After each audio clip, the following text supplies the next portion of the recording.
আমি এখন একজন পেশেন্টের সাথে কথা বলবো, যিনি হাতে ট্যাটু করতে গিয়ে সেটা পুরো হাতটা ইনফেকশন হয়ে গেছিলো এবং র্যাশ বেরিয়ে গেছিলো, যেটা উনি অ্যালোপ্যাথিক ট্রিটমেন্ট করেও কমাতে পারেননি। আমার কাছে এসে মোটামুটি ট্রিটমেন্ট করিয়ে এখন অনেকটাই ভালো। আপনার নাম কি? প্রিয়াঙ্কা মুখার্জি। কোথায় বাড়ি? মধ্যমগ্রামে। মধ্যমগ্রামে। আচ্ছা। আপনার হাতে কী হয়েছিল একটু বলুন। হ্যাঁ, আমার ট্যাটু করার 2-3 মাস পর থেকে পুরো র্যাশ মতো ভরে গেছিলো। তারপর ওটাতে আমি মানে অ্যালোপ্যাথি দেখিয়েছিলাম, সেটাতে মানে কোনো কাজই হয়নি, অনেক টাকা খরচ হয়েছে। বাট আপনার কাছে এসে অনেকটা এখন হাতটা পুরো একদম পুরো ঠিক হয়ে গেছে। হাতে কি র্যাশ বেরিয়ে গেছিলো? হ্যাঁ, হাতে র্যাশ বেরিয়ে গেছিলো, পুরো একদম ট্যাটুতে পুরো র্যাশে ভরে গেছে। ওই ডাক্তারবাবুরা কী বলেছিলেন?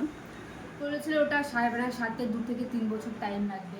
আচ্ছা, আমার কাছে কতদিন সময় লেগেছে? 1 মাস।